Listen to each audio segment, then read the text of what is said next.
ठीक है। तो ये डिफरेंस है कि अगर कैश का ट्रांजैक्शन हुआ तो आपको कैश अकाउंट में डेबिट करना है, और अगर क्रेडिट का ट्रांजैक्शन हुआ तो वो पर्सन जिसको हम बेच रहे हैं, जो हमारा रिसीवर है, उसको हमें क्या करना है, डेबिट करना है।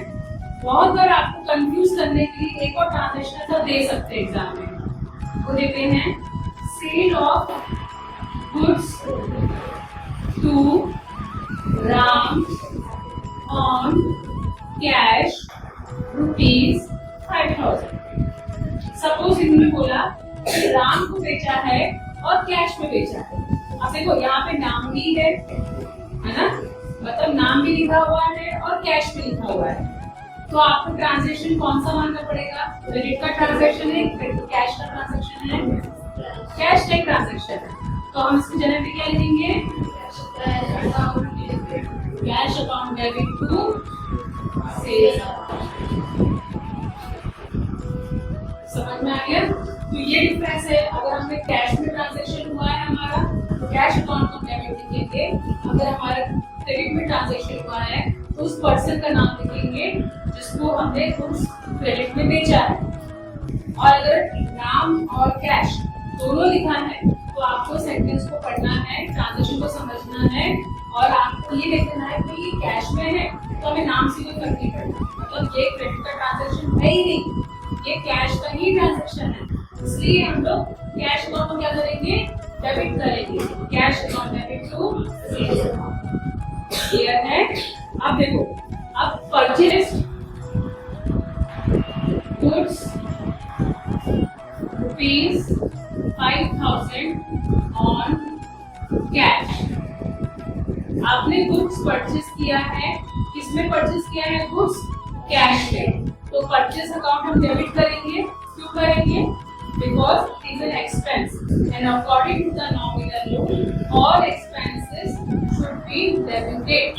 ठीक है, इसलिए हम परचेज अकाउंट को हम क्या लिखेंगे, purchase account debit to cash account. हमारे पास से पैसा चला गया, हम जब कुछ परचेज करते हैं तो हमारे पास से क्या जाता है, पैसा चला जाता है, इसलिए व्हाट गोज आउट के हिसाब से रियल अकाउंट में क्रेडिट क्या होता है, व्हाट गोज आउट। इसलिए हमने कैश को क्या किया है, क्रेडिट किया है। कैश हमेशा आप हमेशा क्रेडिट को टू से रिप्रेजेंट करोगे, है ना, और डेबिट को आप डेबिट इक्विटी या क्लियर है। अगर सपोज आपका ट्रांजैक्शन है purchased goods from Ramlal for ₹5,000। Suppose आपका ये ट्रांजैक्शन, अभी बताओ ये ट्रांजैक्शन कैश का है या क्रेडिट का है।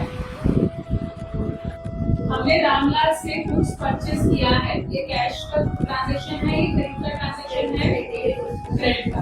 आप देखते बराबर समझिए, यहाँ पे कैश का वर्ड बोला है क्या, नहीं बोला, ओनली उसका नाम लिखा हुआ है। ठीक है, तो एंट्री क्या हो जाएगी, परचेज अकाउंट तो हमें एज इट इज डेबिट ही करना है। ठीक है, परचेज अकाउंट डेबिट किससे खरीदा है हमने, क्रेडिट क्या हो जाएगा, टू रामलाल अकाउंट। ठीक है, अमाउंट डाल देना 5,000।